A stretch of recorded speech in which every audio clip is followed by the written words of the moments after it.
Hello everyone, this is part 24 of What If Naruto Was a Genius Like His Father, and I hope you guys enjoy this video and to subscribe, and check out the playlist, to see more comment down below. Now let's start the intro. They call me a god. They call me a god. They call me a god. It had been almost 2 hours since they left from Tsunade, and while Naruto hid it well, the heat of the desert was starting to annoy him. He had seals inscribed on his clothes so that they kept him hot or cool depending on the surroundings, but there was nothing protecting his head. Not only that, but his eyes were constantly squinting due to the intense light. He wasn't the only one suffering. Even though his outfit was relatively loose, Neji's clothes were sticking to his skin due to the sweat. Sakura was sweating as well, but she was toughing it out with a scowl on her face. Tenten was wiping her face with her sleeve every once in a while. Kakashi was suffering in the back, needing Guy's support to walk, having exhausted himself with Kamui. Naruto wondered if Kakashi really should be using that technique, considering it tired him out with just a single use. The only ones who didn't seem to have any problems were Temari, who was used to making trips in the heat, and Lee, who was better left unexplained. That spandex seriously couldn't be that comfortable. Naruto turned his head to glance back, a few snickers escaping him. The others copied him, varying amounts of amusement appearing on their faces as well as they watched the drama behind them. Guy's frustration was mounting by the second as he was forced to go practically at a snail's pace along with Kakashi. The silver-haired Jonin, on the other hand, chuckled nervously as Guy began to literally growl in agitation. The energetic taijutsu master wasn't used to moving at such a slow pace. Ahahaha. Thanks for carrying me, Guy. The Mangekyo Sharingan takes quite a toll on my body, you see. Kakashi's ever-lazy drawl, now even more enhanced by his exhaustion, snapped something in Guy. That's it. That was the cue for Kakashi to begin panicking. Wait, Guy. But Guy had already thrown Kakashi into the air, only for the copy ninja to land, right on his back. So intimate. I guess they're closer than I thought. Sakura deadpanned. Naruto had to press his fist into his mouth to prevent the snickers escaping from becoming full-blown laughter. This was way too precious. That looks like a fun ride, Kakashi. Naruto full-heartedly teased the man. Kakashi's glare could have scared off a full-grown tiger, if he hadn't been in such a pathetic condition. Sakura looked a bit green though, pressing her palm to her forehead. Please don't say such things, Naruto. The images are hard to get rid of. Kurama was howling in laughter in Naruto's mind, who himself was having trouble containing himself. Temari looked a bit green like Sakura, thinking to herself. 2 years in the leaf and I'm still discovering new things every day. Neji and Tenten were looking incredibly exasperated, no doubt used to the hyperactiveness and weird actions of their sensei. Kakashi spoke through gritted teeth. Naruto, get me off his back. Now. Not to worry, Kakashi. Guy cheerfully maintained, adjusted Kakashi on his back. I'll carry you everywhere if you need be. Naruto honestly thought that his stomach would burst from holding so much laughter within. It wasn't helping at all that Kurama wouldn't stop laughing. What he was about to say next wouldn't earn him any favors with Kakashi, but it would be so much fun. It had been so long he had played a good prank. Now we can travel much faster, eh, Guy-san? Guy's answer was an ecstatic shout. Yes, let's go. With that, Guy ran forward with a burst of speed that left a dust cloud behind him. Naruto turned to look at the one person who was happy with this development. Lee had his hands curled in fists, head bowed and trembling. When his head shot up, his eyes were swimming with tears. What youth! Their vigor is overflowing under the hot sun, which only fans their flames of youth. Come Neji, let us also bask in our youth. Lee was the second streak of dust. Idiots, the pair of them, Tenten sighed, shaking her head. Naruto took a deep breath, placing his hands on his hips.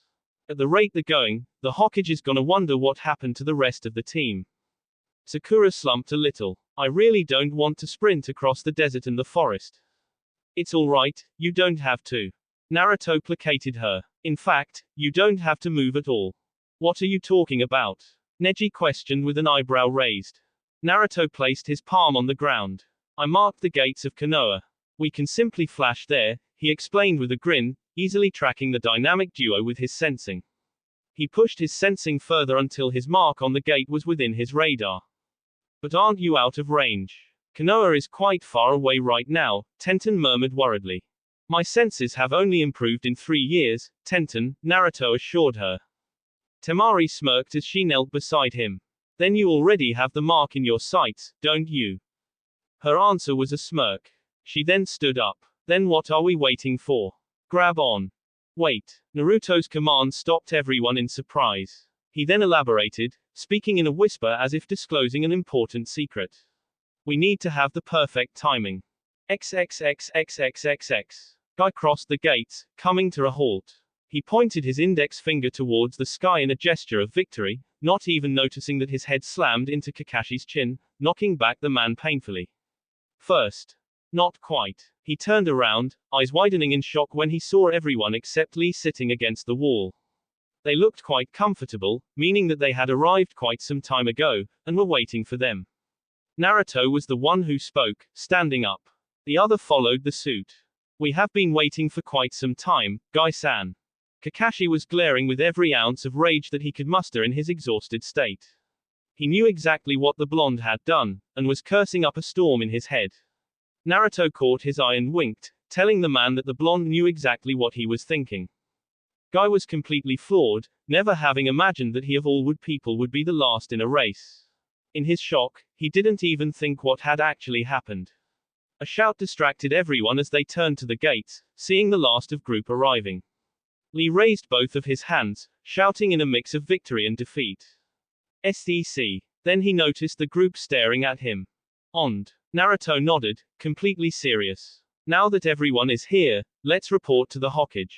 He then set off, with the others following. Neji was the last, but only so he could pat Lee on the shoulder. Sorry Lee, but you were last. The Hyuga kept his poker face up until he was walking side by side with Naruto. He chuckled, I have to say, that was quite brilliant. Naruto smirked in response. A good prank requires timing, my friend. Eventually though, he will know what happened.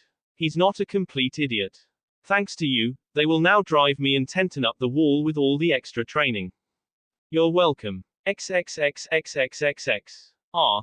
Now this is what I call a soak, Temari sighed happily as she sunk in the jacuzzi, the hot water soothing all her muscles. How come you are so tired? Naruto questioned curiously.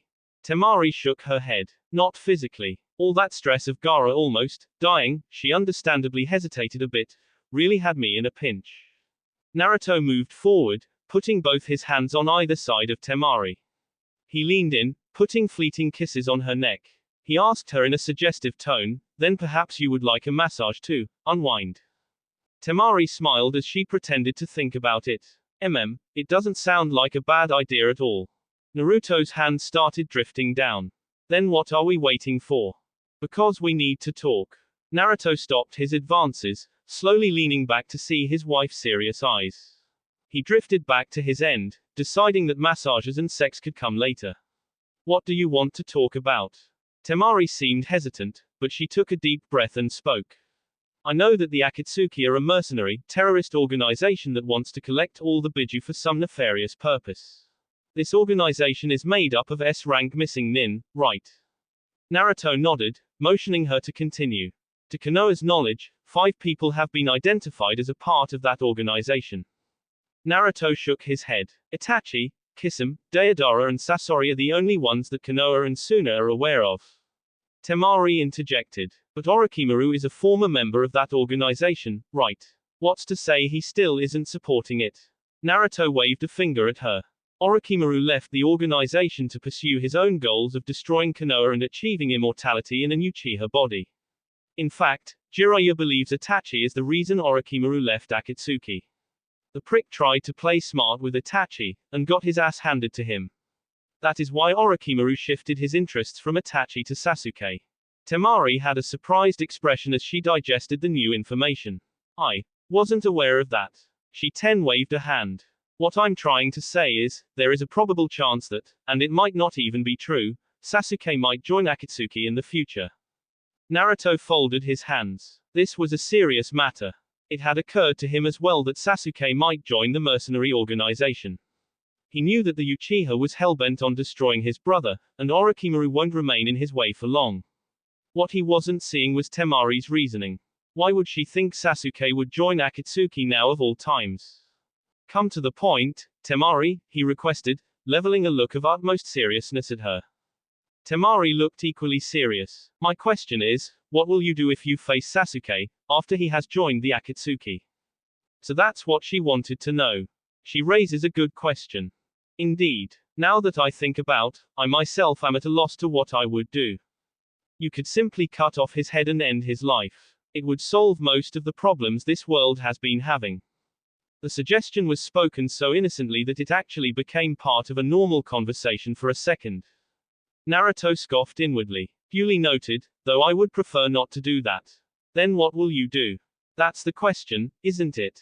Temari watched Naruto thinking, though to her it was more like he was having an inside conversation with his prisoner. It was sort of impressive that his gaze was locked onto her, and actually seemed to be focused, when instead he was chatting to a completely different person. Finally, after a long moment, Naruto spoke. I would need to speak with him in person. 3 years is a long time for someone to change, and Sasuke might have changed as well. Only by looking into his eyes, will I be able to tell my answer. The answer was very vague, and it didn't satisfy Temari at all, evident by the small frown on her face. That doesn't make any sense. Naruto shrugged. Maybe not to you, but it does to me. Silence settled between them for a few moments, which was then broken by Naruto clapping once. Now that the serious talk is over. Before Temari could catch up with his thoughts, she was already out of the bath, in Naruto's arms and on the way to the bedroom. Earlier talk was put at the back of her mind as she giggled. You can't help yourself, can you? Naruto's reply was fervent as he almost tossed her on the bed. I've been waiting for 3 years. My patience is all but gone. XXXXXX. 2 hours later, Naruto was walking to the hospital with a spring in his step, whistling cheerfully. He was also feeling noticeably lighter, and thoroughly satisfied, like some sort of stress that he had been constantly under was taken off from him. 3 years worth of not having sex. He still had yet to wipe off the smile on his face that threatened to turn into a stupid grin. Temari would be feeling that ache in her legs for a while, which was why he had left her sleeping in their bed. He entered the hospital, and headed straight to the room where Kakashi was. Opening the door, he saw that the Jonin was sitting up, laying down, eyes closed. Figuring he was asleep, Naruto kept his footsteps silent when approaching the bed. He keenly observed Kakashi and after a few moments, spoke. You can stop pretending to be asleep. Ah, you caught me. Kakashi opened his right eye, keeping the other one closed. Have you come to visit me because you were worried, Naruto? I'm touched. Naruto snorted. Don't be. I actually came to see just how much that I exhausted you. Kakashi sighed, closing his eye. It exhausts me quite much. My Sharingan drains me enough as it is. Taking it to the next level and then using it, I'm not surprised I ended up getting exhausted. But you used it only once, Naruto pointed out.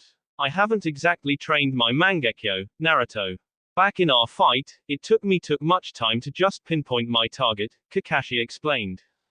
Maybe you shouldn't use it if only a single use tires you out, Naruto murmured. Kakashi smiled. It's simply a matter of getting used to it. After I'm out of here, I intend to train my Mangekyo so I can at least last 4 to 5 before dropping. Naruto tilted his head in acknowledgement. Well, I'm out of here. Tsunade called me a few minutes ago, and I'm already late. See you later, Kakashi.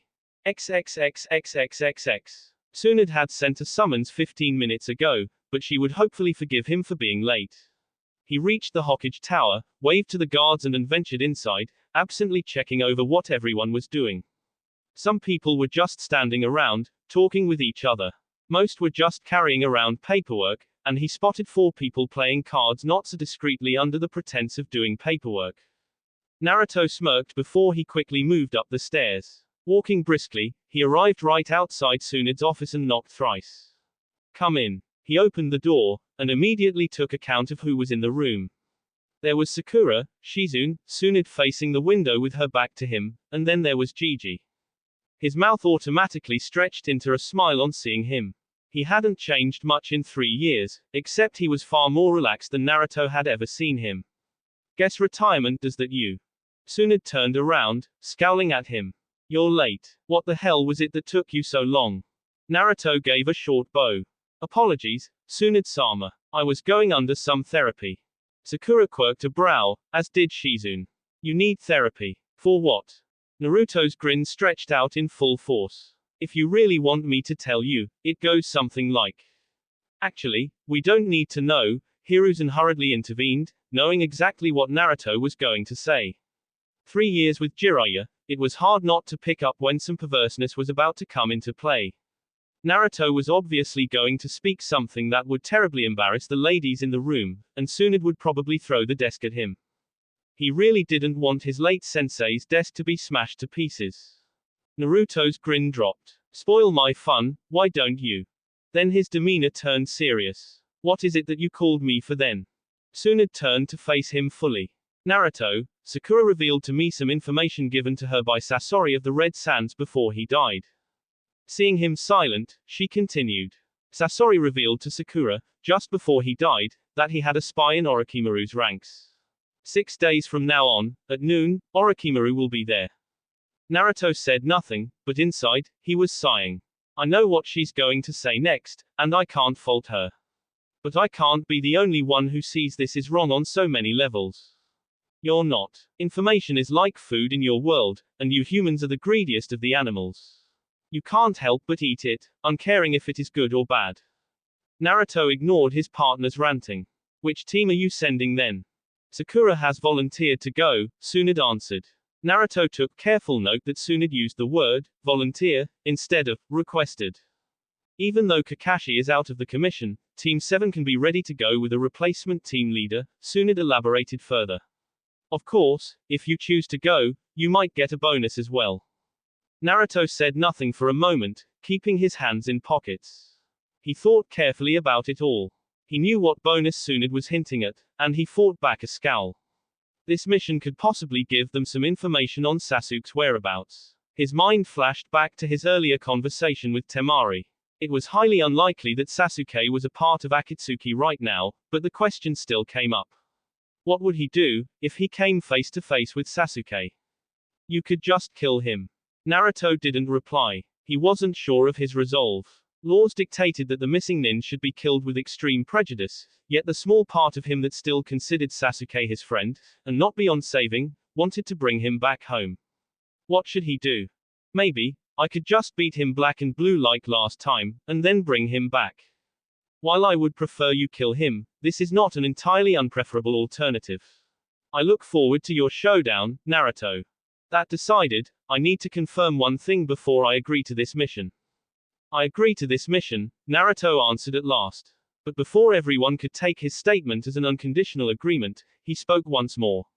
But I need to check a few things first, if you don't mind. Tsunade didn't outright show it, but she was a bit confused. Sure. What is it? Before she'd even finished speaking, Naruto turned and stared Sakura right in the eyes. The sudden scrutiny caused the girl to flinch a little at the intensity of his stare. He wasn't glaring at her, but she felt like he was searching for something in her eyes. After a few moments, she began to fidget, a sign that she was beginning to get uncomfortable under his stare. What is it, Naruto? Sakura, he began, fully turning to face her, I need your word that, you would be able to do the right thing when the time comes. That statement brought a wave of confusion in the room, since there was a lack of context in his words. However, Sakura sensed a certain depth in his words, and her voice was cautious. What do you mean? There is a chance that you will meet our former teammate on this mission, and I am well aware of how you have feelings for him. Will those feelings interfere in the mission should we be required to kill him? The question surprised everyone in the room. No one expected such a question to come out of Naruto's mouth, who was well known for his fierce loyalty to his comrades. Sakura's eyes had gone wide with shock, and she had barely kept from gasping. She knew that Naruto didn't want to kill Sasuke, evidenced by how he had brought him back to the village alive, albeit barely. But looking in his eyes, she found an unwavering resolve. She found it hard to believe that 3 years had changed him so much that he was willing to kill his former comrade now. She couldn't see a doubt in his eyes. What she was unaware of, was that the resolve was to do whatever was required of him. Should the situation arise, he would have to steel his resolve to do what was necessary. even if it meant killing Sasuke. But in 3 years, Sakura had changed as well. There was a reason that Tsunade had agreed to take on her as an apprentice. Tsunade had begun teaching her the secret to her super strength technique, and in turn Sakura had to promise her that she would get rid of any feelings that she had for Sasuke. I will not have any of my shinobi sympathizing with a known traitor, were her exact words. At the time, the request was like a hammer straight to her heart. Sakura had been forced to evaluate her feelings for the Uchiha, and as painful as it was, she had come to conclusion that she didn't truly love him, as she originally believed. She was infatuated, she was obsessed, but never truly in love. She had been living in a fantasy world back then. Tsunade had ripped off the pink-tinted glasses from her face, showing her the reality. Sakura had been forced to admit that Sasuke was not who she believed he was. He only had one ambition, and he didn't care who got caught up in his path. The last straw was when Tsunade told her that Sasuke had been completely willing to kill Naruto. Naruto hadn't mentioned it in his report, but instead chose to tell Tsunade. Naruto had to escape a Chidori to the heart. That was the strike that killed the last of the feelings she had for Sasuke. From then on, she trained hard to become a kunoichi who could actually be useful in the field, instead of having to rely on her teammates to get her out of dangerous spots. Taking a breath to steady herself, she replied while looking back into his eyes. They will not, because they don't exist. The succinct reply threw Naruto off for a moment, but he steadied himself. He stared hard in her eyes, looking for any sign of lie, but she stared back unflinchingly. His stare lightened, and the side of his mouth quirked up just for a moment. Then I don't need to worry, he said at last. Sakura found herself fighting down a grin. Naruto trusted her to watch his back in this mission, which was more than what she could say for when they were kids. Naruto turned to Tsunade and Hiruzen. You know very well that this is most likely a trap. Why are you authorizing this mission? Tsunade took a deep breath. We have no illusions that it's not a trap. However, there is a small chance that it could prove to be otherwise. Which is why this will only be a reconnaissance mission. You are to only meet with the spy and no more. Avoid combat at all if possible. Naruto nodded as he began to think of just how many ways this could go wrong. Orochimaru was no fool, but could he know about the spy in his ranks? The only reason he could think of Sasori having a spy in Orochimaru's village was to keep an eye on the snake. That means, the spy would have to be pretty close to Orochimaru to constantly keep track of his activities and whereabouts. Who could it be? His thoughts were interrupted when Hiruzen spoke. Since Team 7 is 2 members short, me and Tsunade have come up with a replacement. However, you get a say in the replacement being on your team, Naruto, since you are the only Jonin on the team right now. I would not recommend the refusal, however. Naruto folded his arms. You have someone in mind. More like I was offered and not in a position to refuse, Tsunade muttered, a minor scowl on her face. As for leader, maybe you can share the leadership with the Jonin I appoint. As for whom, I need a bit of time. Dismissed. Naruto took careful note of the scowl on her face as he exited the office. Whoever this person was, Tsunade was not that happy to take his help. The one person that the Hokage hates, it can't be the elders. Those old coots don't command any shinobi. But Danzo does. Ah, that solves the mystery of the third teammate. It's a root member. Think we can get rid of him somehow. She did say the refusal is up to you. I meant in a permanent manner. Naruto could almost see the grin in Kurama's answer. Never let your ruthlessness go, Naruto. As for how, let's just say Danzo really shouldn't be bringing out his rats in the open. Someone just might mistake them for an enemy. I see where you're going, partner. XXXXXXX. Tsunade stared at the door, reevaluating her thoughts on her fellow blonde. Shizune came up to her side. He has changed, hasn't he? She questioned softly. Tsunade sighed. Not much, I believe, she answered, recalling how blunt Naruto was when he confronted her 3 years ago. I thought he would refuse the mission, considering how obvious of a trap this is, Shizune wondered. He knows this is a trap, Shizune, Hiruzen revealed, walking around the desk. And if it does turn out to be a trap, Naruto is most suited to get his team out of it. That, or he is simply going on this mission because he wants to ensure Sakura remains alive, Tsunade speculated. Either way, he must remain cautious, Hiruzen said in a grim tone. I have a feeling that something else is at play here. XXXXXXX. Naruto was walking down the streets, lost in thought about the upcoming mission. Just as he was about to turn into a lane, he paused. A moment later, he smiled upon sensing the familiar chakra signature. He continued forward until he came under the shade of a tree. It's good to see you after so long, Shino. Indeed, it was the Aberrame. He wore a high collar jacket traded in for a hooded one in the same color with the hood up, and the top he now wore under it extended all the way up with clasps to close it to just above his nose, and below his jacket to his knees, where black pants now adorned his legs and white tape disappeared under black shinobi sandals. He had grown as well. Naruto was perhaps only an inch taller than the bug user. Naruto, glad to know you were able to recognize me. His tone really hadn't changed much, but Naruto was just able to hear warmth under the robotic voice. The shades give it away, I'm afraid, Naruto revealed with a grin. He then sensed another chakra signature, his grin widening. He turned around just to see something large land right in front of him. Holy shit, Kiba. What happened to Akamaru? Kiba had changed as well. The fur-lined jacket was replaced with a black collared jacket without the hood to cover up spiky brown hair, a mesh undershirt peeking out from above the dip in the clasped collar. Black shinobi pants covered up to his calves and zippered black shinobi sandals. Akamaru wasn't far behind. In fact, Naruto would so far as to say that Akamaru had the most impressive growth out of the rookies, despite not having seen them all. Gone was the puppy that would fit inside Kiba's jacket, and what stood in its place was an impressive hound worthy of being called a ninken. Kiba blinked in surprise before breaking out in a grin of his own. Yo Naruto. I knew it was you. Your scent has been popping up and I thought you were back, but never saw you, he exclaimed cheerfully, hopping off the dog to jog over to Naruto. They shared a handshake and hug, after which Naruto walked over to Akamaru. Actually, I just came back from a mission from Suna, Naruto informed him, scratching Akamaru behind the ears, earning a pleased growl from the dog.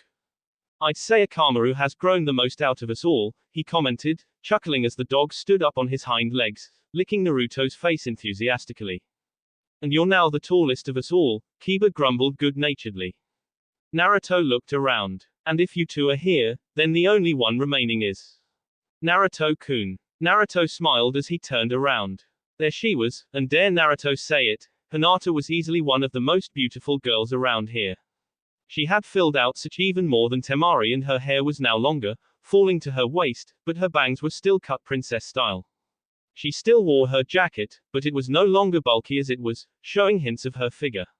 The shinobi pants were long and her Hitai 08 was still around her neck. I almost feel bad for your father, he said in a mock sympathetic tone. She smiled and shook her head. Don't be. He manages just fine. Her voice was still as soft as ever, but it now held confidence and a pleasant lack of stuttering. The 3 years were good to her, it seemed. After speaking some more, they parted ways, leaving Naruto alone once again. He wondered whether he should head home or not, but he decided against it. With Temari asleep, there wasn't much he could do except run over some fuinjutsu ideas.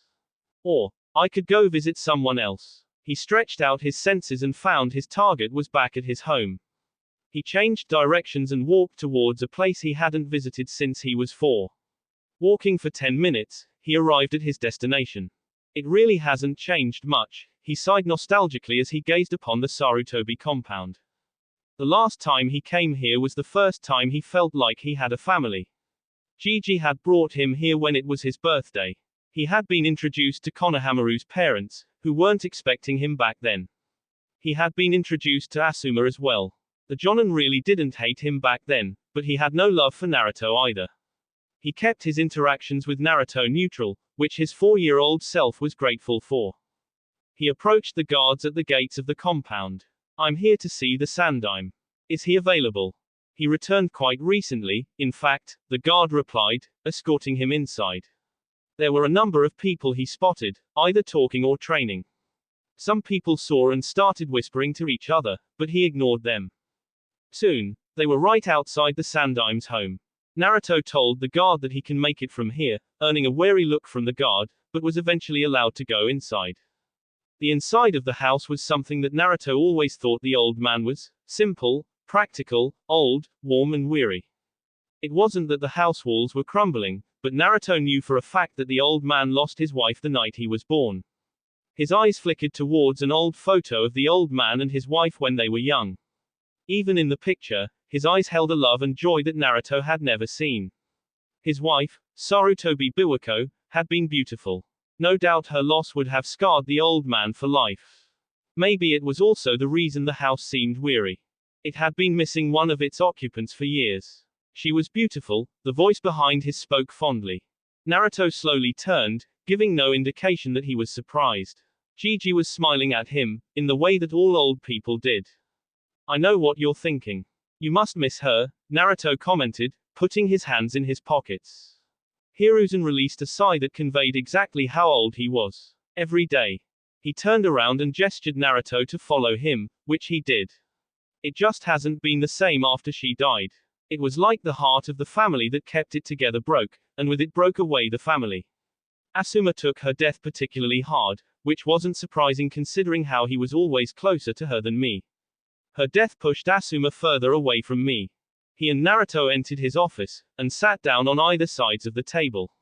He put some tobacco in and lit up his pipe, taking a long inhalation. I didn't even get a chance to bond with him again when I was Hokage once again, after your father passed away. If it reminds you of so painful times, why do you still hang that picture? Naruto asked curiously. Hiruzen smiled as he gave the answer. It doesn't remind me of just painful times. Naruto nodded and took a deep breath, suddenly wondering what to say. It had been 3 years after all, and he had matured. He could no longer ask anything without hesitation. How are you, Gigi? Hiruzen smiled a little more. Better than ever. Naruto arched an eyebrow. Really? You are 3 years older and still smoke like there's no tomorrow. Hiruzen gave a loud, heartfelt laugh. You never fail to make me laugh, Naruto. Yes, I may be 3 years older, but I have felt decades younger ever since I gave the hat to Tsunade.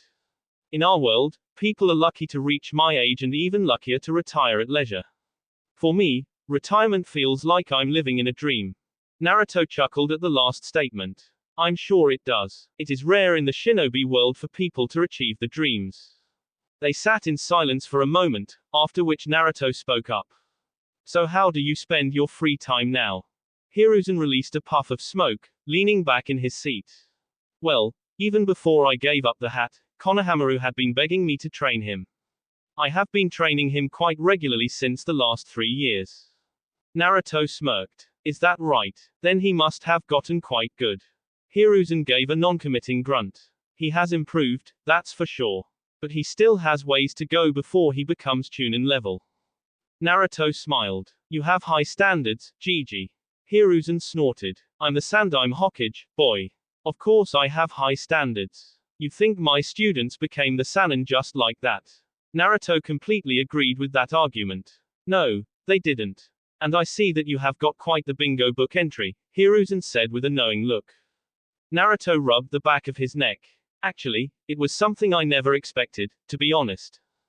Oh, I didn't think that scaring a team of Iwa shinobi would bump me up to SS rank.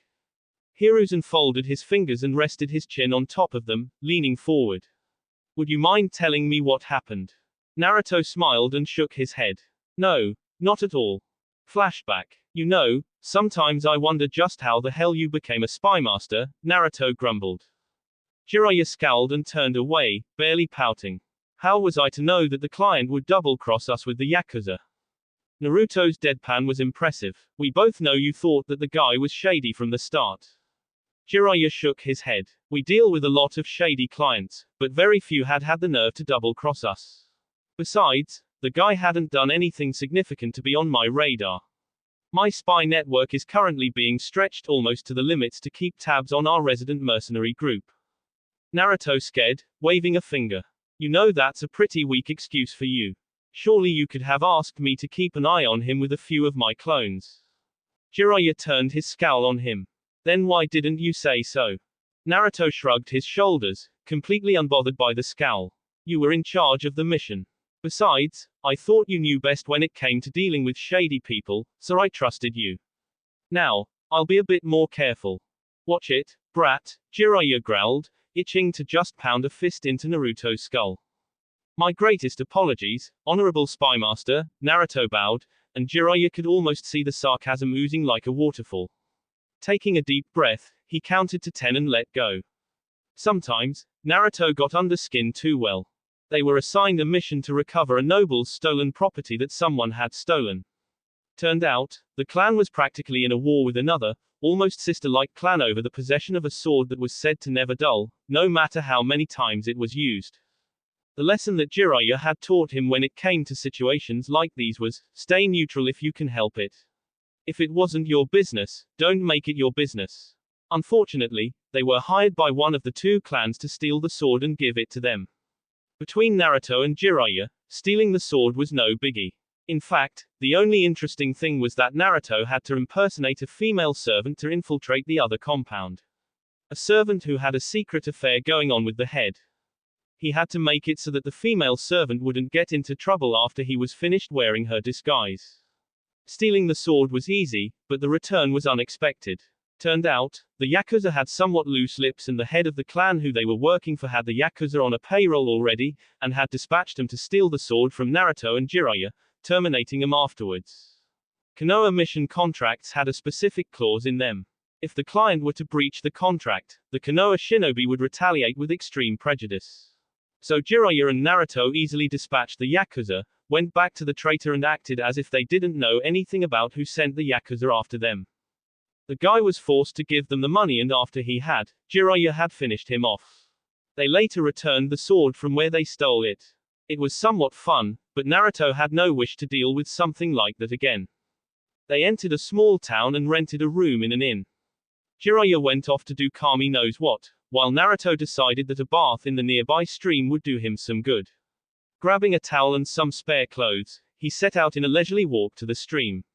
Finding a particularly secluded spot so that he wouldn't have to deal with the embarrassment of nudity, he jumped into the water, letting the cool water of the stream relax him. But even when bathing, he kept himself aware of his surroundings. And, he picked up 4 chakra signatures, 3 mid to high Chunin level and 1 Jonin, converging on his location. He sighed. Can't I catch a break sometime? Not even a minute later, he jumped out of the water as a water dragon formed and tried to swallow him up. A scowl of irritation etched itself onto his face when he faced his attackers, completely nude. The first thing he picked up was that it was a team from Iwa, surrounding him in a semicircle. 2 boys, 1 man and a girl, from left to right. The boys were gaping at him, and then they focused the gazes right above his head, cheeks red and clearly feeling awkward. Nothing worth noting about them. The Jonin of the group was looking at him right in the face, but the slight twitch of his eyebrow told Naruto that the Jonin was trying to not let the awkwardness get to him. Nothing worth noting here as well. The girl of the group was not even trying to look away. Her face was completely red and her eyes kept drifting downward every now and then, her expression a mix of embarrassment, rage and dear Kami, was that appreciation. Absently, he noted that she had pink eyes, a very unusual color for the eyes. He forced any embarrassment out of his system as he tried to look as dignified as he could while being naked. What are you guys doing? His question was addressed to the Jonin, who straightened up a little. His eyes hardened and he spoke with barely hidden contempt. To kill you, Namikaze. So it was the old grudge of Yondaime killed our relatives. Still, he would humor them. Maybe he could have some fun here if he played things right. May I ask why? One of the boys spoke up. Why you know very well, bastard. Don't play dumb with us. Naruto adopted a quizzical expression as he folded his arms. No, I really don't. Would you please tell me why? Well, I actually know, but I want to hear from you guys. The girl spoke up, no longer being able to take his nudity. First put on some clothes, damn it. Naruto smirked as he held up his arms up, in surrender. Hey, don't yell at me like it's my fault. You caused me to jump out of the stream. He bent down and picked up his towel, wrapping it around his waist. Plus, I would really prefer if you kept your eyes upward. Don't think I didn't catch your glances, mus pervert. A vein visibly pulsed on her temple as she flushed pink, like her eyes. I'm not a pervert, asshole. Okay, enough. The Jonin apparently had enough of the pointless conversation. He then turned to Naruto, a look full of loathing on his face. We have a score to settle, Namikaze. What score? The calmness with which Naruto asked his question seemed to push the girl over the edge. The score that your damn father leveled against us, asshole. He slaughtered 1,000 of our shinobi without a second thought. Do you have any idea what that did to the name of our village? All we are remembered for is how badly we lost to your father in the war. He tore up so many families, mine included. He killed my mother. By the end, tears were sliding down from her eyes. Naruto glanced to the others. Everyone had hard faces, were raging, bubbling in their eyes. He took a deep breath. This was a delicate situation, and it should be handled as such. It would be oh so easy to antagonize them, but he had to attempt to reason, even if it had almost a negligible chance of working. He looked the girl right in the eyes. I understand your anger, trust me I do. But you must hear my argument before you attempt any action, he pleaded. The girl only clutched at her kunai tighter. What could you have to say now? Naruto narrowed his eyes. First of all, it was a war. Your village was not the only one that suffered. Losses were dealt on both the sides. He held up a hand to stop anyone from shouting back. Second, don't forget that it was your village that started the war. You forced a retaliation from Konoha. All my father did was protect his home. What you call slaughter, my father called duty. Don't think for a second that he enjoyed ending 1,000 lives and scattering hundreds of families. He did what was necessary. Would you not do the same if you were in his place? Would you not kill to protect your home? He looked directly at the girl as he asked his questions. The anger in her eyes was slowly being replaced by frustration. Either at the wait to kill him, or being unable to find an answer to his question. And lastly, my father is dead. He has been for 15 years now, since the day of my birth. The man you wanted dead is dead, and he didn't even spend one day with his son before he died. What more do you want? The day the news of Yellow Flash's death reached Iwa, we rejoiced. The Jonin said in a low voice. We celebrated the fact that the murder of many families of the village had finally met his end. But it doesn't end there. We searched, for years. We promised ourselves that we would wipe out any speck of the Namikas that lived, but found none. But the day the news of your identity reached us, you don't know how angry it made us, Namikas. To think that bastard had a child. To think that he created his family, while slaughtering ours. It didn't sit well with us. Which was why we kept an eye on you, waiting for our moment. His eyes hardened with determination as he fell into a stance with the others. Now that we have the perfect opportunity, do you really think I would be swayed by pretty words from you? Do you think any of us would? Naruto unfolded his hands. I thought not. Any last words before you join your father, bastard? Naruto sighed. This grudge of yours is nonsensical. Insolent fool. It was one of the boys that shouted, throwing a horde of kunai at him. Naruto blurred away in a shunpo, leaving an afterimage and appearing a few meters away. Come on guys, think about it. Why are you trying to kill me for something that my father did? It doesn't make any sense. Just die, scumbag. The boy who had thrown the kunai rushed at him, trying to slash at him. Naruto's eyes hardened. Reasoning had failed. Now was the time to make a point. He easily caught the hand of the kunai by the wrist, delivering palm thrust in the chest to push him back several feet. His danger sense buzzed, making him duck and miss a slash at his neck. He blurred in a shunpo once more, appearing right behind his attacker the second boy and kicked him in the back, causing him to crash into a tree. Spikes suddenly burst from the ground, and he would have been skewered if he hadn't jumped up high. His eyes widened a fraction when the Jonin met him midair, with an expression of rage and a stab on the way to his heart. The stab connected, and his image burst to reveal a rock the size of a human fist.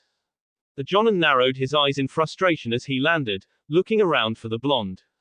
Kuretsuki got up from where she had cast the jutsu, looking around desperately. The boys came back from where they had been thrown, and were looking around as well. Suddenly, the Jonin shouted as he jumped up. Duck! Everyone fell to the ground as the razor-focused jet of water slicked in an arc, cutting through all the spikes and felling them, allowing everyone a clear sight on the field once more. If not for the situation, it would have been a funny sight, Naruto in a towel, hands in a seal, confused expression on his face and water dripping from his mouth. He straightened and looked at the Jonin, annoyed. You made me miss a perfect shot. The Jonin grinned toothily, and rushed at Naruto, engaging in close combat. His movements were noticeably more polished than the Chunin, but he was a bit slow for Naruto's eyes. He caught a back roundhouse kick by the ankle, and swung the Jonin into an arc, and into the ground. He then lifted him again and threw him towards the girl who was rushing at him. You should be grateful I didn't give you third-degree burns, Naruto remarked, not at all fazed by the attacks. Kurotsuki saw red and sped through seals. Goten, Dosekiru. Earth style, Earth and Stone Dragon. Naruto blurred away once more at the last moment, appearing far from the Iwa shinobi.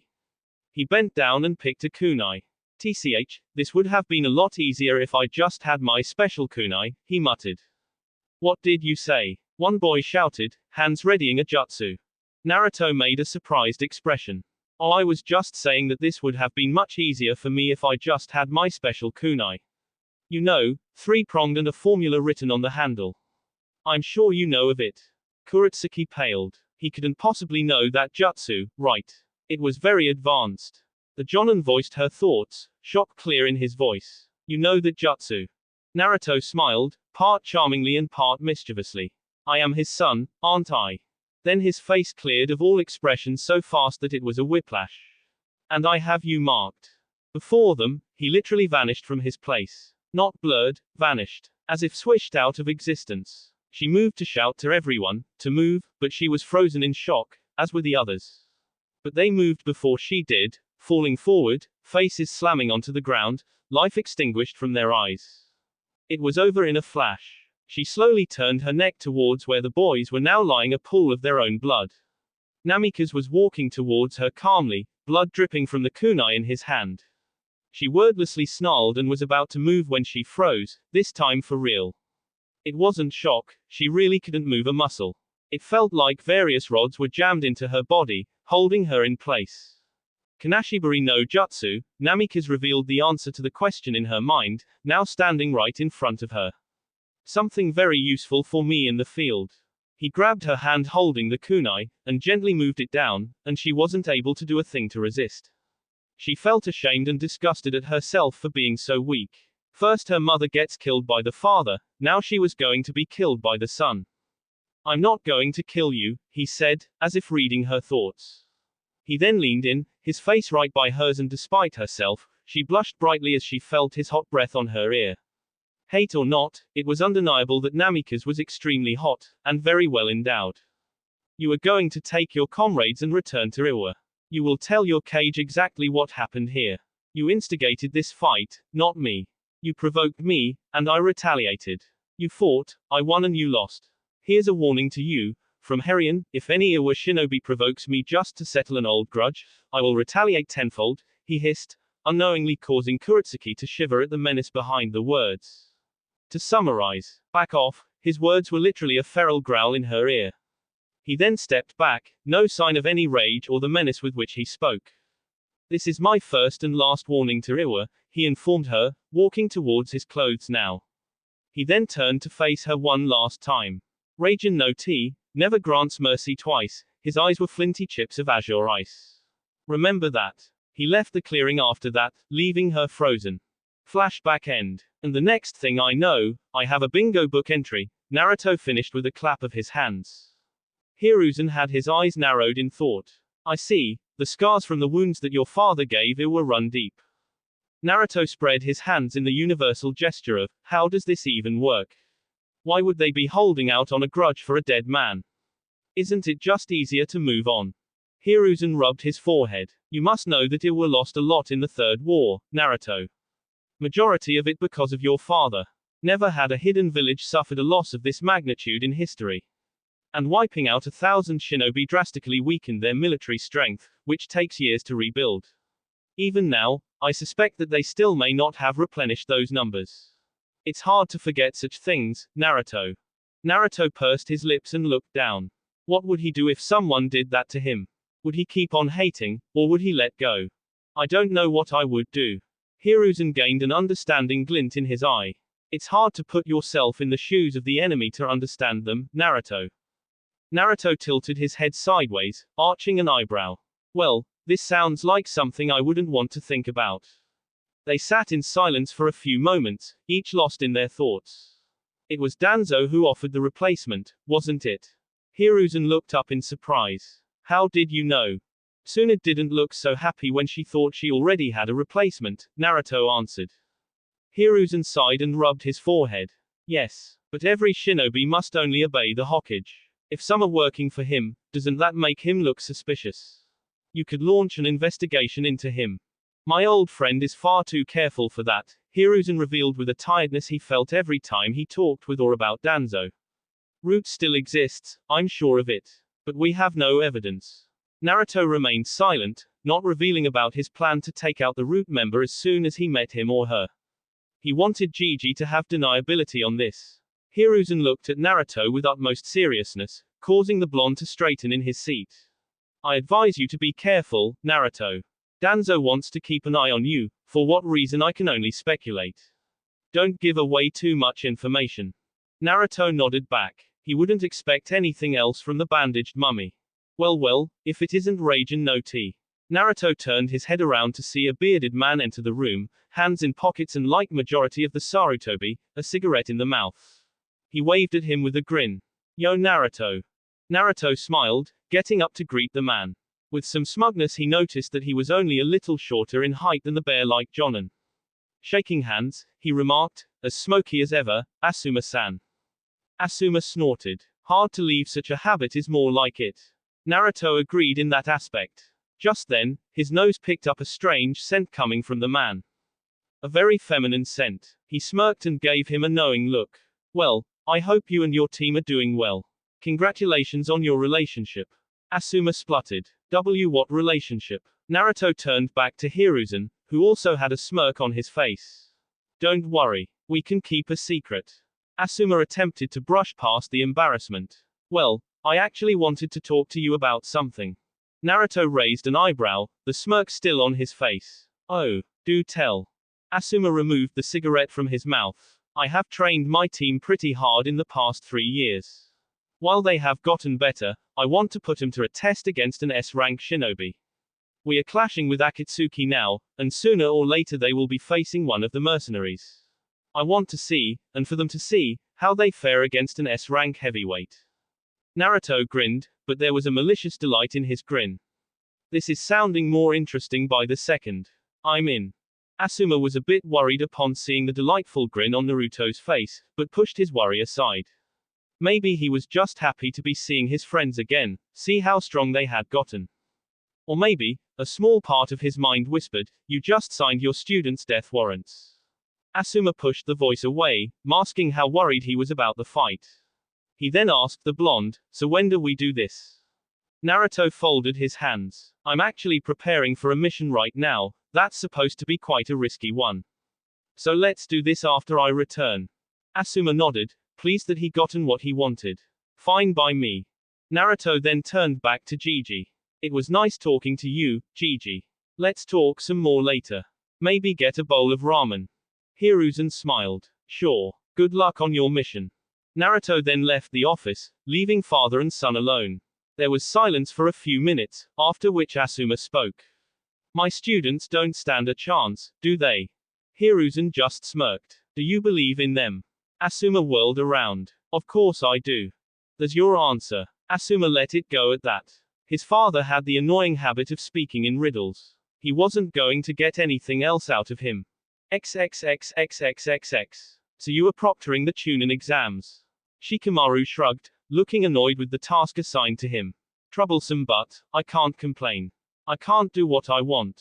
Naruto dryly pointed out. If you were allowed to do whatever you wanted, we would never see you again. Shikamaru looked disgruntled. Maybe I wouldn't be disturbed from my sleep every now and then. Come now, Shikamaru, it would be so boring without you. Naruto turned to see the owner of the hearty and cheerful voice. Chuji had grown, both his hair and body. He wore clothing similar to his father, with the Akamaiki symbol. However, the difference from 3 years ago and now was that Chuji had much more muscle at his disposal under the layer of fat. Naruto grinned as they exchanged a hug. I'm sure you can manage somehow. Ah Naruto, have you grown thinner than before? Chuji frowned at his friend. My appetite is as healthy as ever, Chuji, Naruto returned with an easy smile. Maybe you should eat more. You are all skin and bones, Chuji chastised, pulling out a bag of chips. Naruto snorted. Compared to you I am. So what are you doing here then? I was just talking to Shikamaru about, his danger sense buzzed loudly, making his head snap to the side. Shikamaru and Chuji were right behind him, noticing the attack at the same time. But Naruto was already moving. Air appeared around his hand like a blade of wind, slashing away at the strange black and white creature. As soon as he slashed it, it burst into a black liquid that was ink. Naruto wasted no more time, disappearing in a flash step and appearing right behind his attacker, kunai to the throat. Shikamaru and Chuji gaped at the speed which Naruto moved towards the attacker, who wore a Konoha headband. Naruto observed his attacker closely, learning whatever he could. Pale skin, suggestive of spending extended period of time away from sunlight. Barest smell of sewer air, which means he remains underground, close to the sewers. Unusual choice of clothing, unique equipment. Prefers long-range combat, hidden from the eyes, but Tanto suggests that he isn't unversed in close combat either. Approximate age, 15 to 17 years old, low Jonin level chakra reserves. Chakra is refined, which is indicative of a high level of control. You're good, he complimented, eyes narrowed. He was still highly suspicious that this guy hadn't moved one bit even after being seen. The guy turned his head and looked at him with calculative eyes, before gracing him with the fakest smile Naruto had ever seen. I knew you were fast, but I didn't think you were this fast, Uzumaki Naruto. Regards me as a stranger, or is simply unaware of my head of clan status. Fakest smile I've ever seen, eyes completely blank of emotion. Yep, this guy is root. Now is my chance. How did you? I don't know how you got in the village, but you're done. With that, Naruto slashed at the throat. The guy had tried to move away, but Naruto had already frozen him with Kanashibari.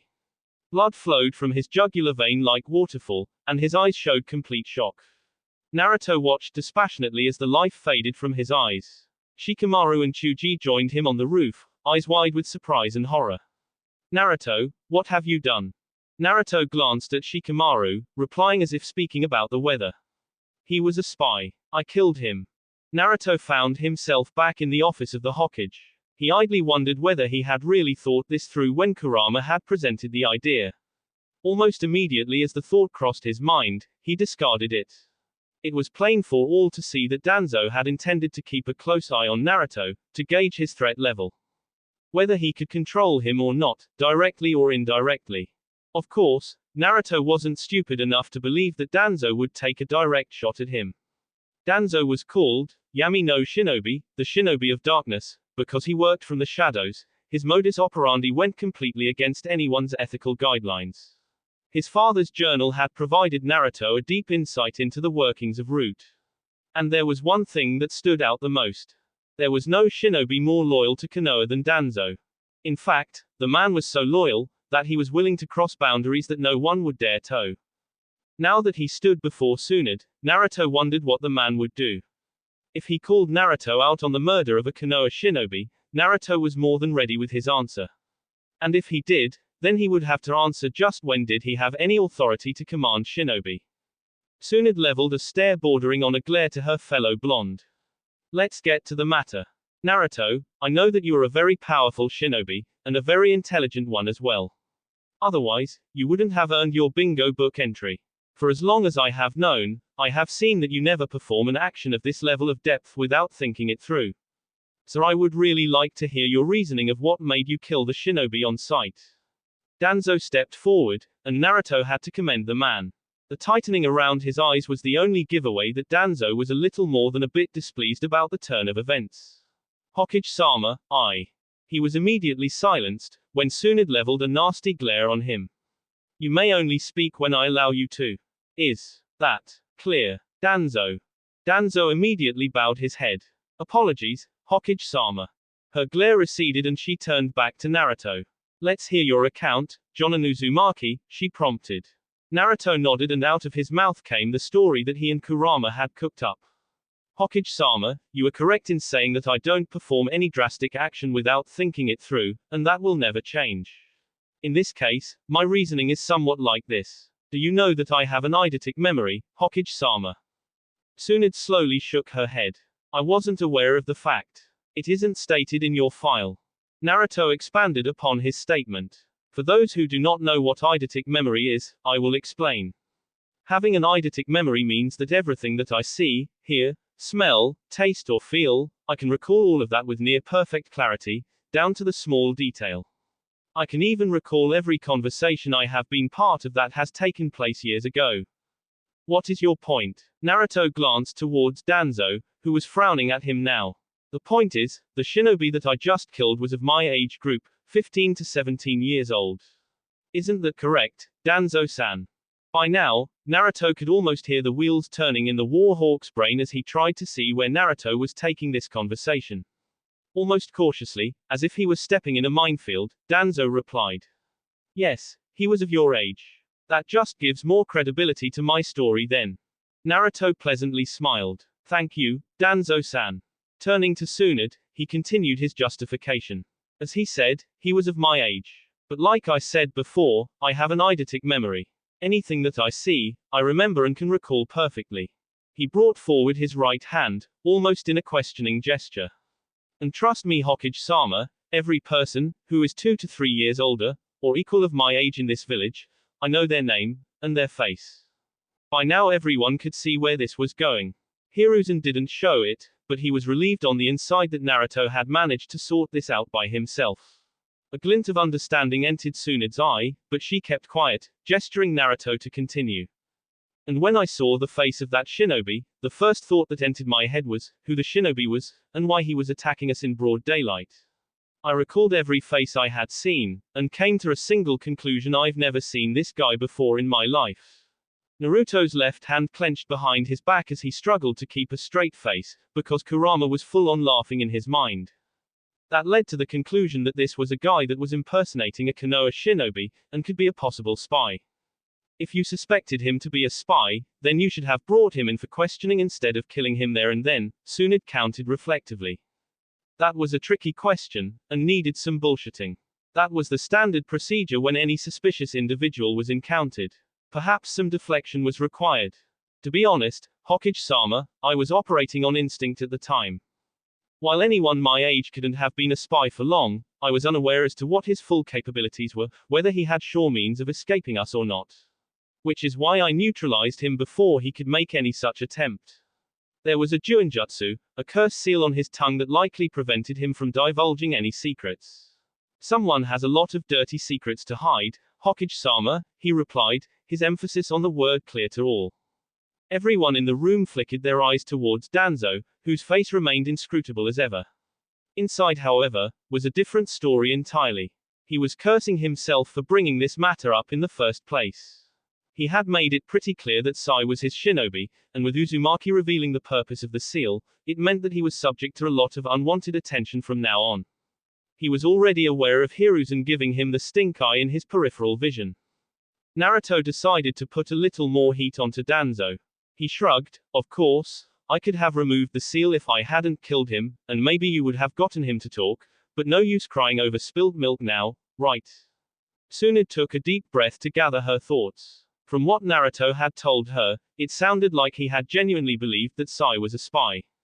But Tsunade knew it not to be true, for she had been introduced to him only a few hours ago, as Danzo's underling.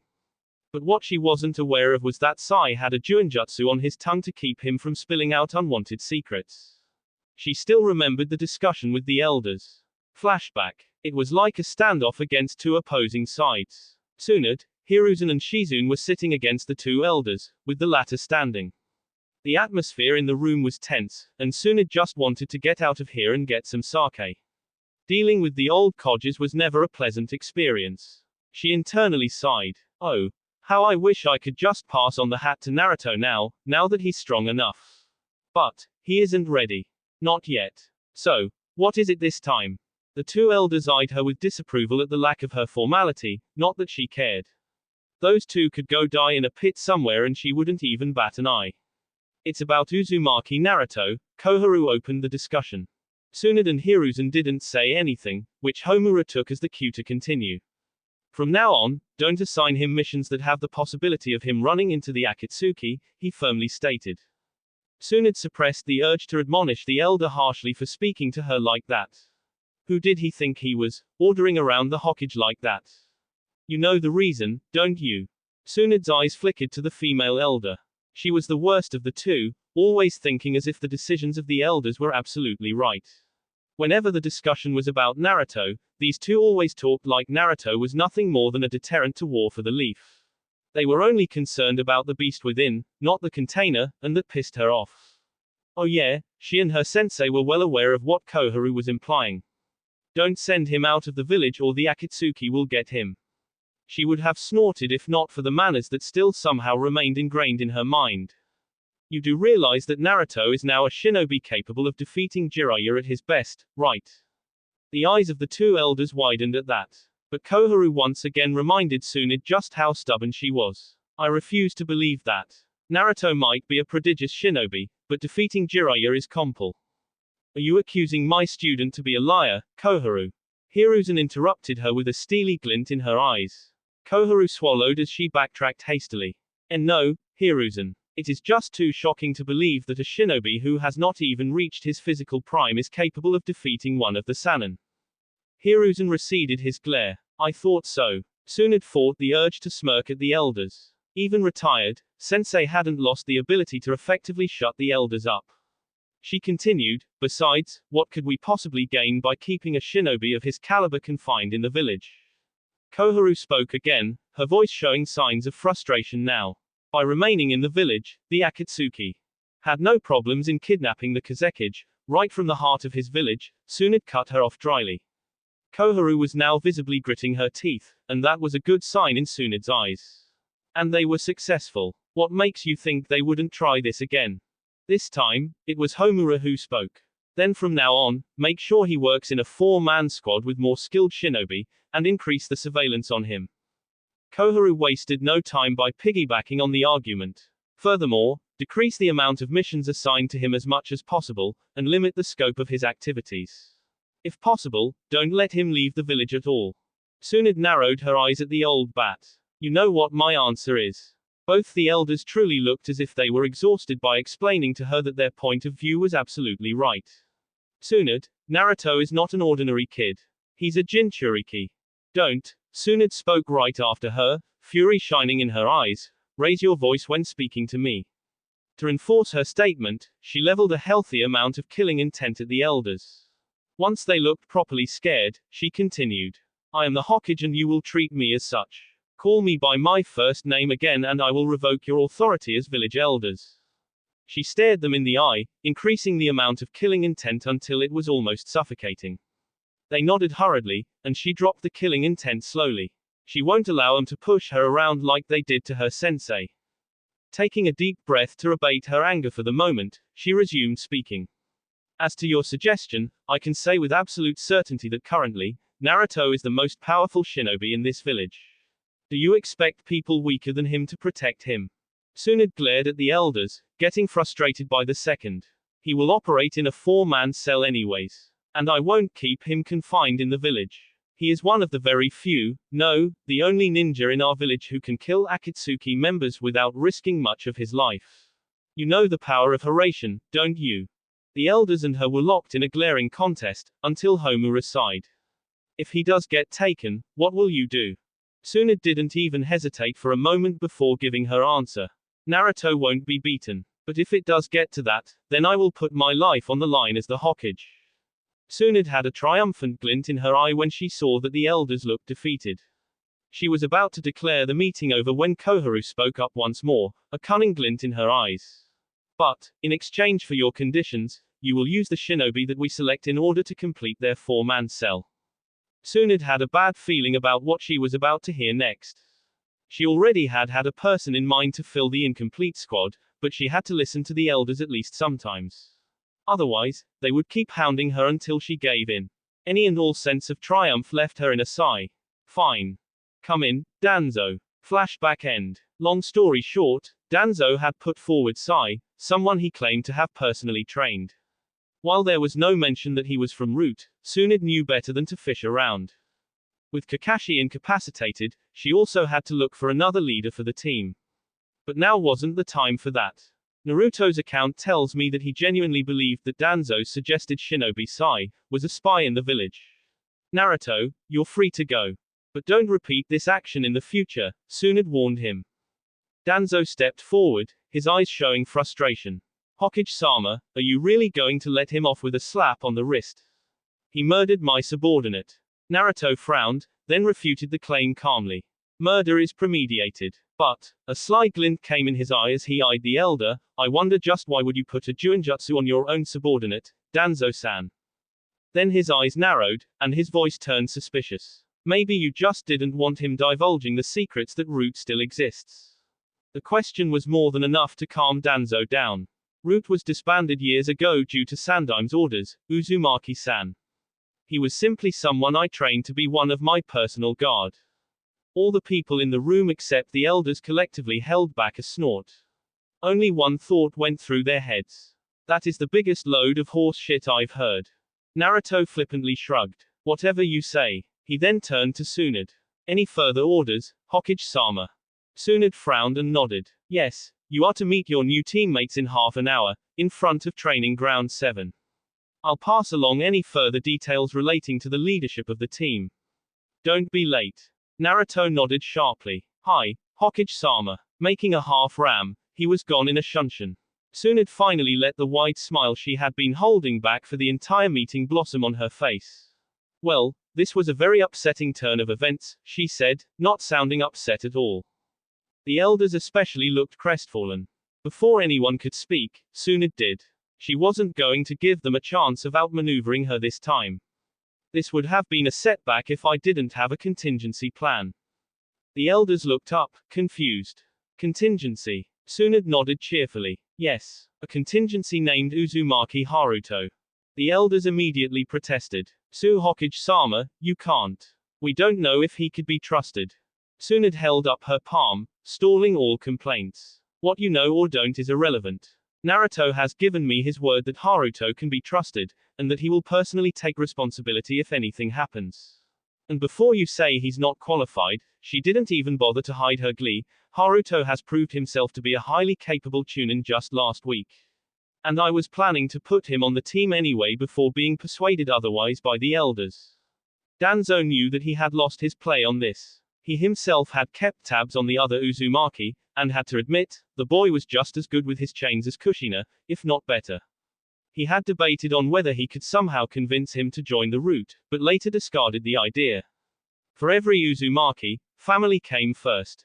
And Haruto was too close to his cousin for Danzo to take the chance. If he didn't know better, and he really didn't, he would have thought that this was a masterful play by Uzumaki Naruto. Danzo. He gave no indication to his thoughts as he faced his leader. Tsunade gave him a shark-like smile. Not grin, but smile. I have no further need of your shinobi and as such, won't trouble you anymore. You may leave. Danzo gave a short nod, and exited the office. Things were spiraling out of his hand, and he needed to do some damage control. XXXXXXX. 20 minutes later, Naruto was standing with Sakura at the entrance of Training Ground 7, waiting for their new teammates. His pink-haired teammate didn't bother to hide her curiosity when she saw him coming. Any idea who this new teammate and sensei will be? Naruto shrugged. I have no idea as well. They both stood in silence for a few moments, after which Naruto quietly spoke up, cautious and a bit hesitant. Listen, about what happened in Tsunade's office earlier. Sakura cut him off with a shake of her head. No, it's fine. I can see where you're coming from. She sighed, memories of her genin days coming to the forefront of her mind. I could never see past Sasuke, the reality of our world. I never really got serious until the second phase of the exam. All I wanted was, for Sasuke to see me just like I saw him. She sighed once more, looking a bit depressed. I used to be quite the bitch, huh? Naruto quickly spoke up. I never called you that. Sakura gave a chuckle, but it was humorless. You didn't need to, Naruto. Naruto was impressed just how far his teammate had come. Admitting your own faults was the most difficult step to overcome and improve. It was basically taking a shot at your ego and pride, and making sure they crumble to pieces before you begin to repair them. Sakura shook off the thoughts. Well, I don't ever want to think back to those days if I can help it. I completely understand. Once more, silence reigned for a few moments and once more, Naruto couldn't help himself. But this time, it was a deceptively innocent start to his conversation. So, I never got the chance to talk to either of you but, he leaned in with a sly look in his eyes, did you have a good time with my cousin? The reaction was priceless. Sakura choked on air, and her face flushed deep red. As he patted her back, Naruto couldn't understand whether it was because she was choking, or whether she misinterpreted his words, or he had hit the bullseye. As she leveled out, she fiercely glared at him. What the hell are you talking about? We did nothing of that sort. Naruto gave a Cheshire grin at that. This was too good to pass up. Whenever did I say anything about that? Her face heated up even more, and Naruto pushed a bit more. My, already imagining yourself in those situations with my cousin, Sakura. You naughty girl. He leaned back to avoid the smack to the back of his head. Hey, I was kidding. Sakura was still blushing, and Naruto could actually see her veins on the back of her fist as she waved at him threateningly. Would you seriously stop? Or by your advice, I'm liable to beat you up. Naruto raised his hands in surrender. Whatever you say. I was just wondering whether you and he had a good time when you were showing him around Konoha. Naruto didn't know whether it was possible, but Sakura's blush could have rivaled Hinata's when they were genin. At once, the anger drained out of her and embarrassment took its place. Oh. Naruto let her stew in her embarrassment for a while. So, did you have a good time? Sakura nodded, not looking at him. Your cousin is really nice. Naruto smiled at her acceptance. Knowing him, he must have asked you out on a date. Sakura's head whipped so fast, Naruto heard a crack in her neck. How do you know about that? Naruto gave her a dry look. He's my cousin, Sakura. She gaped at him for a moment before sighing defeatedly. I guess he is. So you accepted. Sakura huffed, crossing her arms and looking the other way.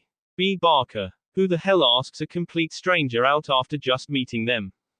But Naruto could see the pink on her cheek. Smirking, he looked up to the sky. It was obvious that Sakura clearly held some attraction towards his cousin. It was only a matter of time. My cousin is not the one to give up, Sakura. Jiraiya saw to that. Soon, Naruto felt two chakra signatures closing on their position. He grinned when he recognized one of them. The other one was distinctively unfamiliar. Two people appeared in front of them. One was Haruto wearing a Chunin vest over a standard uniform, his headband wrapped around his forehead, and the other was a relatively normal-looking man with a Jonin vest. Naruto closely observed the latter, who was supposed to be Kakashi's replacement. He had ordinary features, brown spiky hair, coal-black diamond-shaped eyes. Stretching his senses, he tried to get a feel for this man's chakra. It was high Jonin level, highly refined, and extremely calm, and since he was standing in such close proximity, Naruto could even tell the natural affinities of the person. Earth and water. And yet, there's something more. For as long as he had been a sensor, Naruto could feel other people's natural affinities if he concentrated hard enough. The presence of more than one affinity pointed to the presence of a bloodline limit. Not only that, but the strength of both the affinities of this man was unusually high. Usually, when a person has two affinities, one is always comparatively weaker than the other. Except for himself and this guy. He was a special case. And yet this guy. Naruto decided to leave the deductions alone for now. He smiled at the man, giving no indication of his thoughts. Nice to meet you, I'm Uzumaki Naruto. You can call me Naruto. The man smiled as if amused. I'm well aware, Naruto. You can call me Yamato. The man's calm expression hid most of his nervousness, and Naruto could detect a hint of insecurity in his tone. But still. Call him. Not many people in village can match Kakashi's caliber, so where did Tsunade find a guy to replace Kakashi? The answer came to him the instant he finished the question. Anbu. Anbu were the Black Ops of Konoha. They operated in the shadows, without being seen or heard. They remained coiled like a snake and when ordered by the Hokage, sprung like a snake. They were supposed to be the best. Naruto turned to his cousin, who was grinning at him. He smiled softly. So Tsunade chose you for Team 7, huh? Haruto clearly couldn't resist bragging to his cousin about it. Tsunade-sama saw fit to promote me to Chunin after the test. She said that she was considering putting me on your team, but then someone had already claimed it. Now that he's gone, she put me back. Naruto nodded, proud of his cousin. Good for you. Haruto then turned to Sakura, whose cheeks had reddened once again. Oh, Sakura, how are you today? But not every girl was shy as Hinata. Sakura smiled back at Haruto, once she had gotten her bearings. I'm good, Haruto. How about you? The redhead looked positively delightful that Sakura wanted to talk to him. Yeah, I'm good. Being on a team with my cousin and you is sure gonna be fun. Naruto eyed the Jonin beside him, and saw him calmly observing the interaction. He wasn't even looking awkward, which usually what people feel when they are not part of a conversation. In fact, he looked as if he approved the fact that all the members of the team knew each other. With Haruto looking as if he wasn't going to stop chatting with Sakura anytime soon and Sakura should realize it's her fault as well, Naruto knew it was time to step in. Alright you two, that's enough socializing for now. Seeing his serious expression, Sakura adopted one as well as she stood straighter. Haruto only lessened his grin to an easygoing smile before standing at ease. Seeing both of them paying attention, Yamato spoke up. First off, let's get one thing clear. You may be thinking that I'm the leader of the team, but that's only partially true. Seeing Sakura and Haruto's perplexed expression, he clarified. Usually, the uppermost rank in the team gets leadership. However, due to his Jonin rank, Naruto automatically gets a say in team dynamics. To be simple, Naruto and I will be sharing the leadership position among us. Sakura nodded sharply, while Haruto frowned a little, but nodded at last. Yamato continued, you will take orders from both of us, depending on who is present with you. As for the mission, we assemble in front of the gate in 1 hour. We are heading to the Tenchi bridge. We intercept the spy, and bring him in for questioning. The others nodded. Yamato dismissed them, letting them go in order to pack their supplies. Naruto immediately flashed back home, leaving Haruto and Sakura. The former had eyebrows raised, wondering just what put his cousin in such a hurry. Well, he broke the silence, you heard the boss. See you at the gate. With a ram sign, he disappeared into a shunshin. Sakura sighed as she turned and took to the roofs. I really need to learn the Shunshin no Jutsu. XXXXXXX. Naruto arrived in his home and kicked off his sandals, going straight to his study. He took the large, travel scroll leaning against the wall in the corner of his study and spread it open. Pressing his palm against one of the kanji, he pushed chakra into it. In a small puff of smoke, a normal-sized scroll came out. He tucked the scroll into a belt loop and closed up the larger one. His organizational system was rather simple, no need to gather and pack up supplies for every mission if you can just keep a scroll prepared beforehand. When the time comes, just grab the scroll and be on your way. God bless Fuinjutsu, he murmured sagely as he placed the scroll back in its place. Exiting his study, he locked it and went straight to the kitchen. Temari was at the stove, flipping a pancake and humming a tune. She was wearing a loose shorts and t-shirt. Naruto smiled and came up behind her, wrapping his arms around her waist. Hey. Temari smiled as she leaned back against his chest. Hey, going on a mission. Naruto sighed. He knew he was addicted to his wife's touch, and it made it difficult to let go at times like these. Yeah, pretty important one. Oh, Temari absently asked as she put the pancake in a plate. It's S rank. Temari froze just as she was about to pick up her plate. Then she turned around with a grim look. Akatsuki. Naruto frowned a little. Technically no, but yeah. It could be.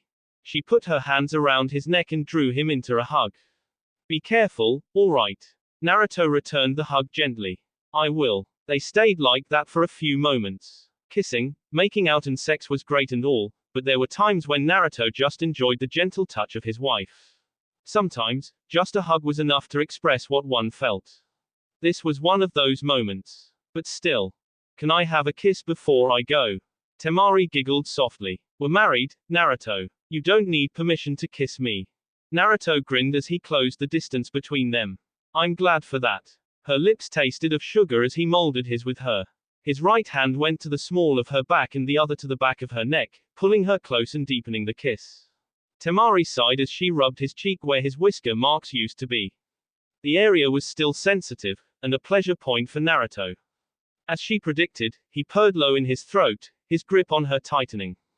Soon, the kiss came to an end and Naruto pulled back reluctantly, because they needed to breathe sometime. Naruto stepped back, but not before pecking Temari's cheek one last time. I love you. Bye. With that, he flashed out. Temari stood there in the kitchen, blushing and looking slightly dazed. I love you, too, Temari whispered to an empty kitchen. She then broke out into a goofy smile, picking up her plate and sitting down to eat. The pancakes tasted extra good today, she mused. XXXXXXX. As they exited through the gate, Sakura couldn't help the feeling of nostalgia. Being in a new team, no idea what teamwork is supposed to be with her current members. As they kept walking, the silence between them gave way to awkwardness. Naruto had a dry expression as they traveled. Just who said it was forbidden to talk? You know, I won't cut your tongues off if you talked, he commented to the Chunin behind him and Yamato. Haruto was immensely relieved and started speaking immediately. Being silent for a whole journey was just not his thing. He started chatting away with Sakura, who was a little overwhelmed at first, but then started to reply to Haruto's comments bit by bit. She wasn't as social as Ino, but it wasn't that she was completely out of the loop. She smiled softly as Haruto almost seemed to get animated while talking, occasionally making wild gestures with his hands. But what surprised Sakura was that he kept his voice low, so as to not bother the Jonin walking in front of them. Sakura knew that Naruto preferred the least amount of unnecessary talking possible, and got annoyed when someone just kept talking without any need. That's surprisingly considerate. She listened as Haruto spoke in detail about the ingredients used by the Ichirakus in their ramen, believing that he would one day discover their secret. Sakura stifled her giggles with her hand. He's adorable when he geeks out. Her thoughts came to a stop as she took a mental step back. I find him adorable, cute, handsome. Taking a few moments to deliberate, she ultimately conceded. He's not that bad looking. And he is nice to be around also. While Sakura was lost in her thoughts, Yamato was carefully observing his new team. When Tsunade asked him to be the leader of Team 7 in place of Kakashi, Yamato admitted that it floored him. He had a high amount of respect for Kakashi-senpai, who was a legend during his Anbu days. He was a damn good leader of their Anbu team, and when he retired, Yamato was given his position. He knew much about leading teams, having led one of the most successful teams in Anbu for years. One crucial element about working in a team was that everyone should be comfortable enough with everyone for the team to function successfully. Right now, he could see that this formation of a team actually had potential to be the best. The relationship between Naruto and Sakura, the original members of Team 7, seemed to be well maintained, so there was no problem there. Sakura also seemed to be pretty comfortable with Naruto's cousin, given how she's been talking to him for a while now. It was also pretty obvious that the redhead had a crush on the pinkett, and while being in a relationship with your own team member was frowned upon, because it could disrupt the entire team's performance, there should be no problem if they kept it off-field. From what he knew about the Uzumaki clan, they valued family the most. Naruto and Haruto were cousins, enough said. Yes, this team will work out just fine. But while the relations between team members played an important role, their ability to work with each other did as well. Naruto and Sakura had worked together in the past, and know how to go about it. Naruto and Haruto may have worked together, but Yamato couldn't be sure. Haruto was good, no, he was better than good. Otherwise, he wouldn't have made Chunin on the first try. But did the redhead know how to work with Sakura? Yamato frowned. This team was a completely new team, and this was their first mission. They hadn't even worked out on how to work with each other. Maybe, I can get him to do a practice run. We do have 5 days, after all. They walked for a while more before Yamato suggested they rest. You guys must be tired, so why don't we stop for a while? I know a nearby place that has hot springs. Haruto lighted up at the prospect of relaxing in an onsen. I'm game. Sakura also nodded excitedly. Sounds great. Naruto smiled as he shrugged. I don't have a problem. 20 minutes later, the 3 males were relaxing in the onsen with content expressions on their face. Haruto sighed as he slipped deeper. Man, being in an onsen never gets old. Yamato smiled happily and nodded his agreement. This is actually a good way to bond with each other. Naruto, who was washing his hair underwater, came up at that moment. That was your goal for this onsen then, Yamato. Yamato chuckled as he rubbed his neck sheepishly. Not to doubt your bonds with your teammates, Naruto, but this is a very fresh team. I just wanted to be sure. It's alright, I can see your angle. Naruto waved away the man's nervousness as he got up to get out. Haruto groaned as he covered his eyes. Man, give us a warning before you flash us with your junk, man. He exclaimed, a little more than annoyed with his cousin's shamelessness. Naruto chuckled as he wrapped himself up with the towel and got out. I'll keep that in mind. He then glanced towards the women's side of the springs. I wonder if she's done too. I need to talk to her about something, he muttered. Haruto's eyes, which were closed in bliss, snapped open as if a great secret revealed itself to him. That's right, Sakura is on the other side, isn't she? A leer worthy of Jiraiya appeared on his face. A heavy blush, which would have been light under normal circumstances, appeared on his face. Slowly, he began to move towards the women's side of the springs. Naruto sighed as he noticed his cousin start moving towards the bamboo wall separating the men's and women's bath. It wasn't that Haruto was a pervert, not at all. His cousin respected women and their boundaries. But one did not spend an extended amount of time with the biggest pervert in the nations and not pick up some perverseness. If it was any other girl, Haruto wouldn't have even entertained the thought. Naruto didn't fault his cousin. He faulted his godfather. Damn you, Jiraiya. He called down to his fellow Jonin. Oi, Yamato. Yamato turned, a bit surprised. What is it, Naruto? Naruto nodded towards his cousin. Better stop him before he gets too far. I'm going to the changing room. Yamato looked towards where Haruto was going. He closed his eyes and called out. Haruto-kun, let me tell you an interesting story. That managed to stop the redhead from progressing further. He turned back with a curious expression. What? Yamato pulled up his scary face that he used to scare his team and began. When Jiraiya-sama was a genin, he almost died once, but not in the field. He was pleased to see that the boy looked properly scared. Continuing in a tone as if telling a horror story, he resumed. That was because he did what you're attempting to do now.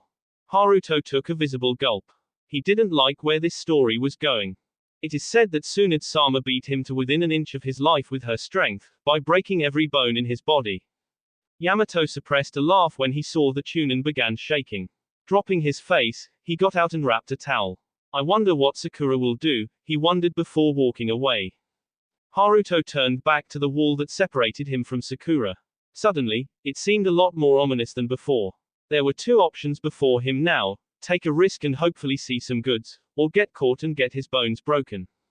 Yeah, Reet. He was smart. XXXXXXX. The next morning, Naruto was surprised to find out that Yamato was already awake.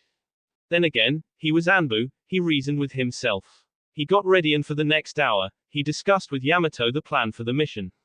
At 7 am, he looked towards Haruto, who was asleep with a bit of drool escaping his mouth. He woke his cousin up with a shake. Haruto, wake up. It's time to go.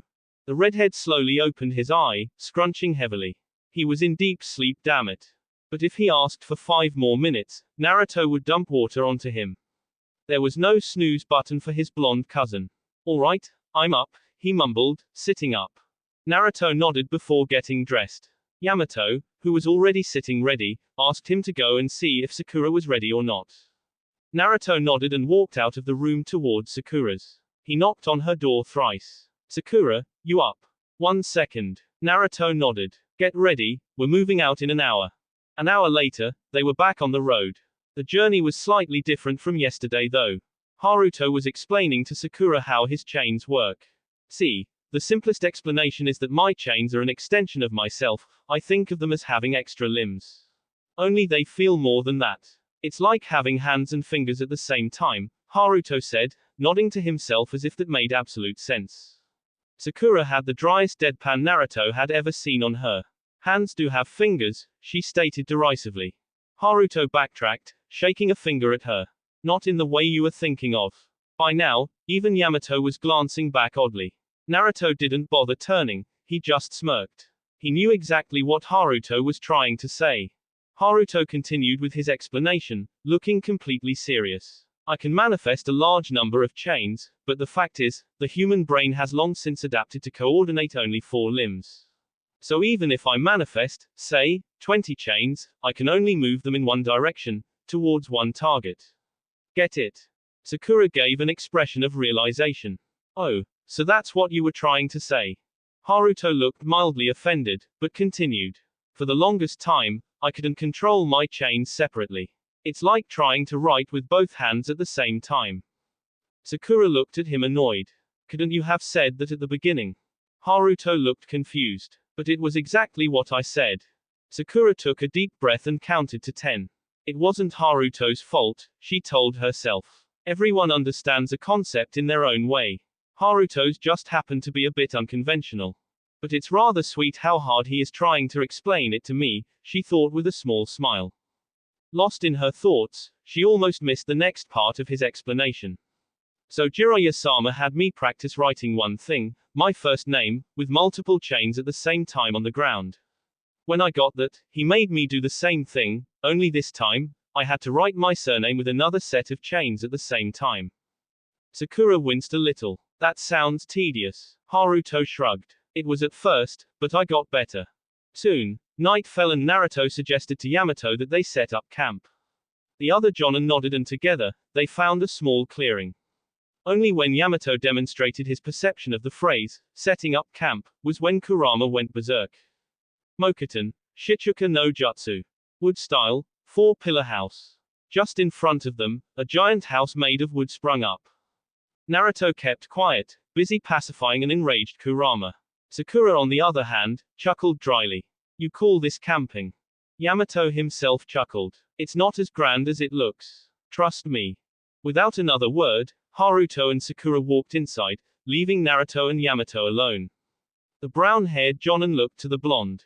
Naruto. Naruto smirked while crossing his arms. Mokuton, huh? Never took you for a senju.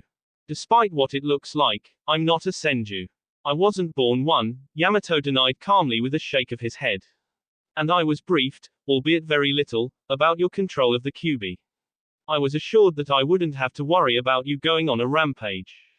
To Yamato's surprise, Naruto chuckled. Don't worry, I'm not insulted.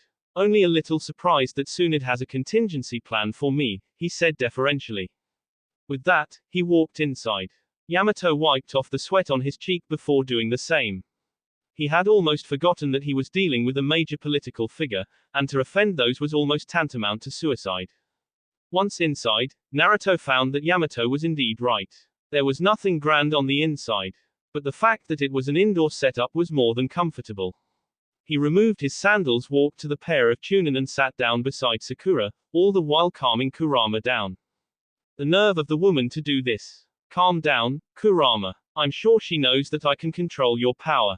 He's probably here for a just-in-case scenario. HMF. Just seeing wood grow like that makes me wanna tear the guy apart. You hated Hashirama that much. Damn tree hugger handed us out to the other villages like candy. Of course I hate him.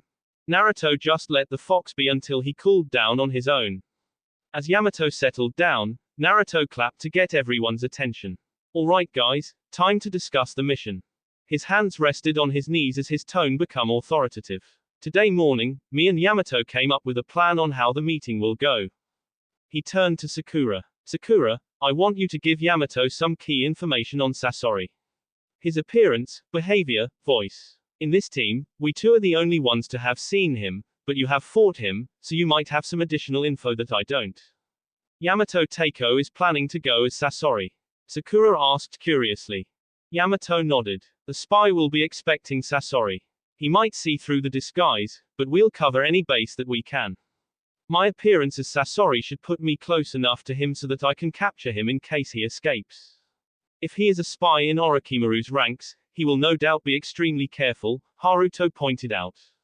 There is a high chance of probability that this is a trap, Naruto added in. Which is why Yamato will go first.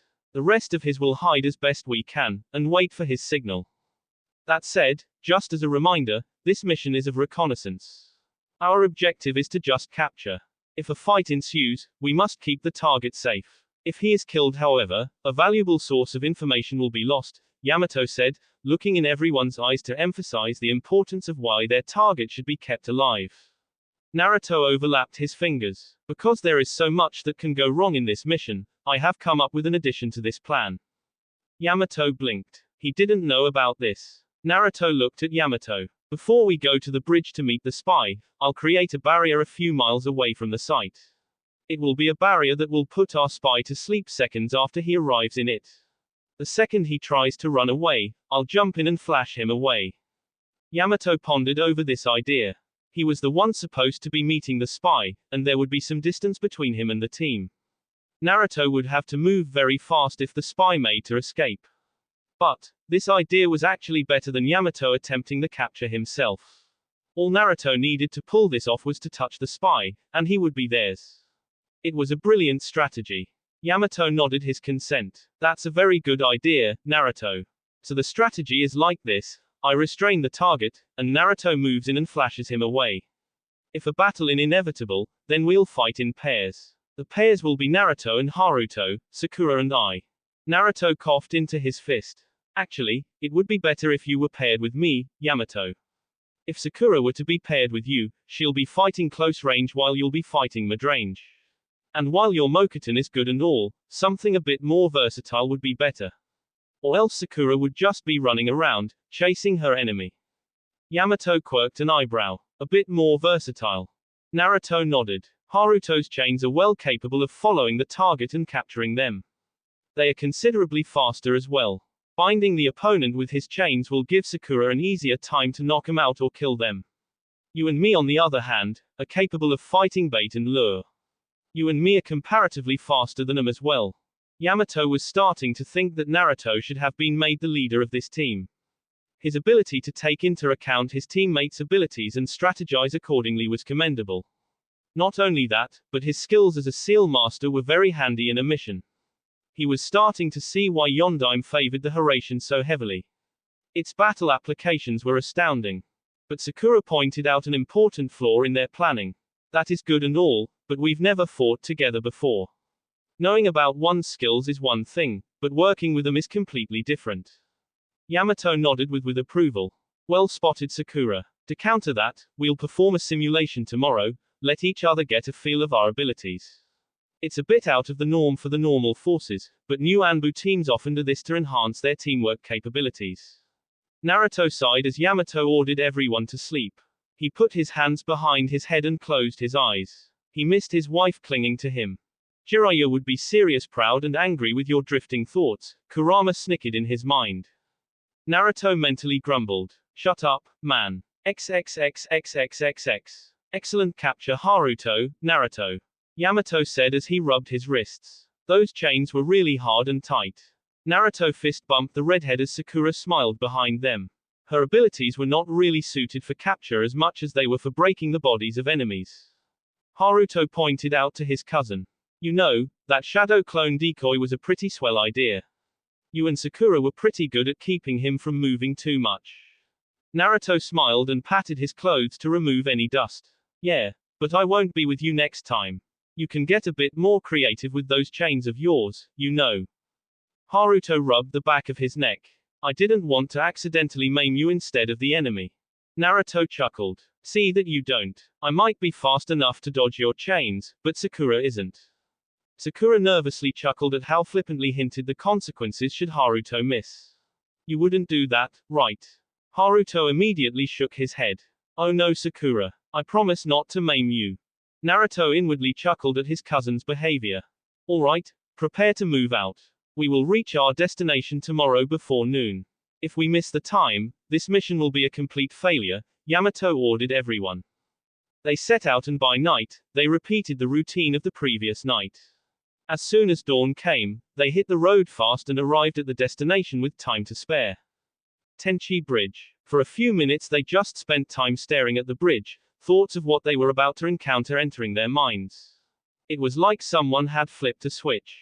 1 second, they were cheerfully talking to each other while hopping on trees, the other they all shut up as if they had entered a completely different atmosphere.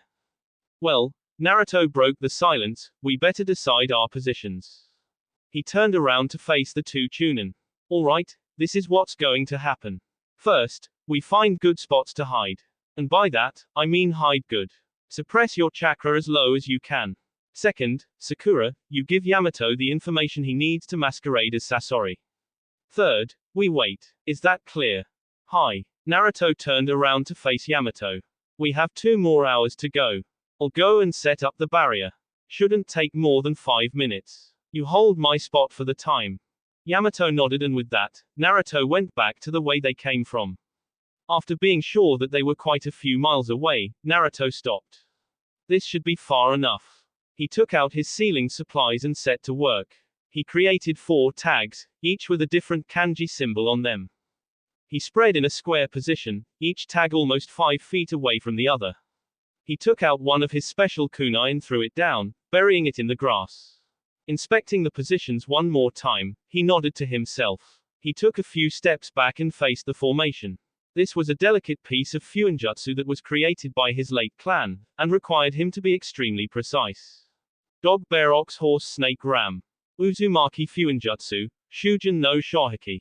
Uzumaki sealing style, prisoner's barrier. A light blue, transparent pyramid came into existence, reaching up to Naruto's chest. Naruto breathed out in relief upon seeing his success. This barrier was a true masterpiece of the Uzumaki clan. This barrier was designed such that it will influence the hypothalamus's control center that controls sleep. Not only that, but as long as the person remains inside the barrier will power itself by the person's chakra.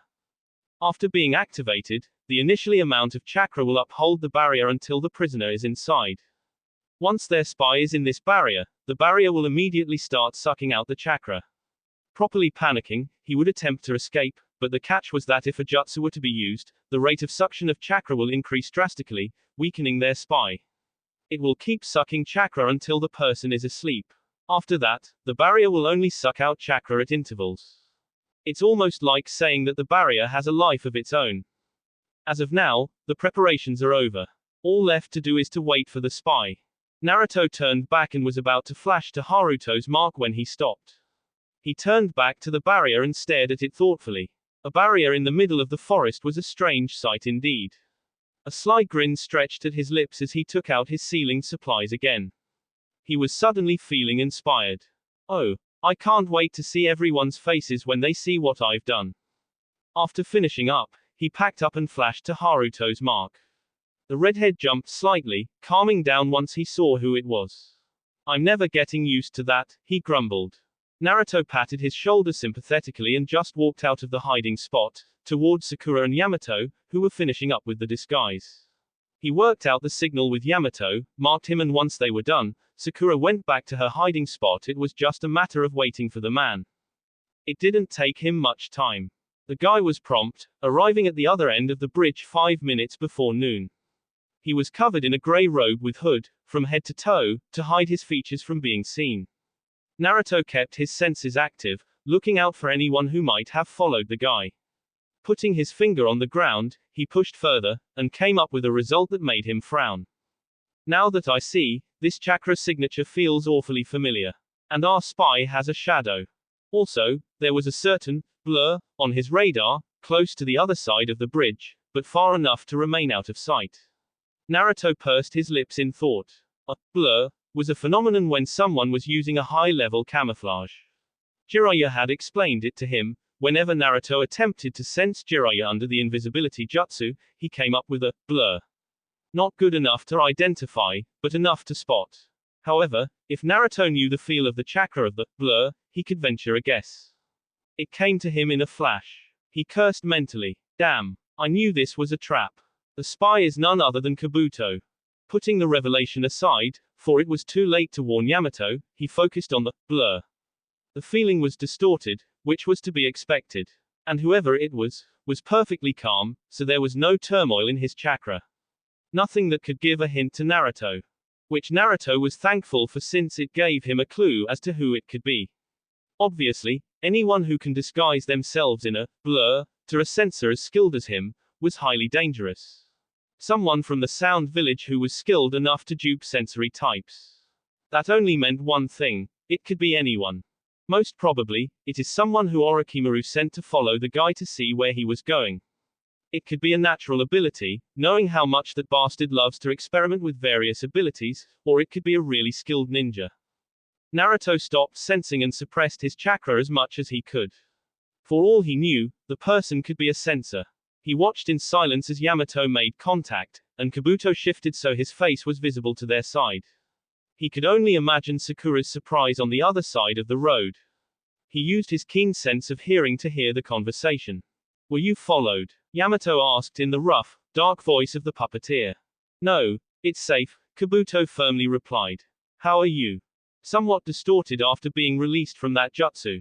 Even now, occasionally, it's a bit overwhelming," Kabuto answered. On the sidelines, Sakura whispered to herself nervously. Kabuto was the Akatsuki spy all along. Haruto was equally apprehensive. I don't know who this guy is, but judging from your reaction, he's someone you knew before. Sakura grimly nodded. I did. And now I'm starting to think that Naruto might be right. This is a trap. A hand on her shoulder made her look into Haruto's eyes. He was very serious. Trap or not, we cannot back out now. We have to see this through to the end. Sakura nodded and turned back to the bridge. Yamato knew that he couldn't afford to waste time. I have questions. I'm rather short on time, so please be quick about it. I've risked my life from Orochimaru to get here without letting him know, Kabuto reasoned. Tell me the location of your hideout and Uchiha Sasuke. Yamato decided. Naruto fought the urge to slap his forehead. Freaking son of a, can he be any more obvious? Kabuto was silent for a few moments, thinking over his answer. Right now, we're in a hideout on a small island on a lake to the north. We will move in 3 days. Uchiha Sasuke is there as well. Kabuto looked around nervously. Sasori-sama, about the task you ordered me to do. Crap, I don't know what he's talking about. Yamato sweated in his disguise. Even after his reincarnation, Orochimaru uses a jutsu to apply a protector to the cellular specimens from his discarded body, and therefore I was unable to analyze the cellular data, Kabuto explained, supposedly about the task Sasori had him do. I see. He really did not. He's taking things carefully. Almost too carefully, Haruto whispered to Sakura. Being overcautious is better in this case, isn't it? Haruto shook his head minutely, eyes never moving from the two figures on the bridge. If he ends up being too careful, he risks arousing suspicion. That might complicate things, he explained, tips from when he was traveling with Jiraiya coming to mind. Back on the bridge, Kabuto started fidgeting. So please give me the object we talked about, as I can't stay any longer. I'll be killed if Orochimaru finds out, he muttered nervously. Very well, Yamato agreed, silently reaching for a kunai. But before he could move, he and Kabuto both froze with expressions of shock as Orochimaru appeared behind the silver-haired nin, a vaguely amused look on his face. A snake wrapped around Kabuto, as Orochimaru chuckled. Very interesting conversation. Mind if I join in? Naruto vehemently cursed inside his head. I knew it was almost too good to be true. Bastard was listening in on the conversation. Kabuto acted quickly, the cloak flying in the air as he escaped and backed off with Yamato. I almost didn't make it in time, but thanks to you taking out the kunai, Sasori-sama, I was. Something struck out as odd to Naruto. Hang on, only 3 years ago, this guy was as loyal as a dog to Orochimaru. Why would he switch sides? Something isn't adding up here. There's no way a guy like Orochimaru would be fooled for so long by a spy. What the hell is going on? On the bridge, Yamato breathed a sigh of relief. Thanks to that amazing coincidence, he misunderstood my action. He doesn't seem to have seen through the disguise yet. Yamato gulped as his eyes narrowed in thought. Now that Orochimaru's here though, what should I do? That outfit, it reminds me of the old days, Sasori, Orochimaru stated in a slightly nostalgic tone. You followed him here? Yamato asked, trying to buy some time. The Sannin smirked cruelly. Don't be so rude. I just wanted to thank you for sending me the boy. I was able to make such good use of him. Whenever I develop new techniques, I have to test it out on 100 live subjects, but thanks to this boy's medical ninjutsu, I was able to use the same test subject again and again. Orochimaru smirked, his eyes never shifting from Yamato's disguised form. I had been running a bit low, you see. Naruto's eyes narrowed. In his position, Yamato won't be able to give me the signal.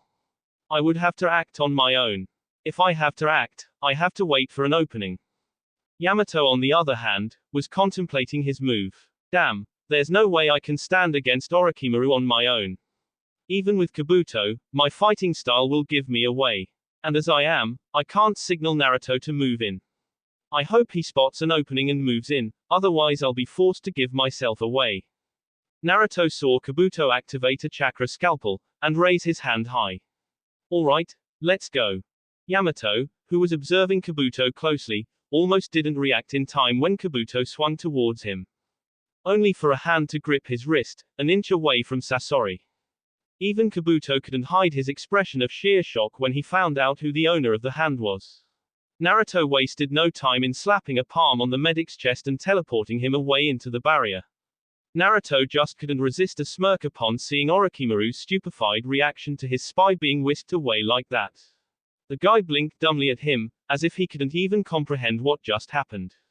Naruto allowed his smirk to grow into a vicious grin. Mission accomplished. That will be it for this video. If you want more, comment down below, like, subscribe. And see you guys later.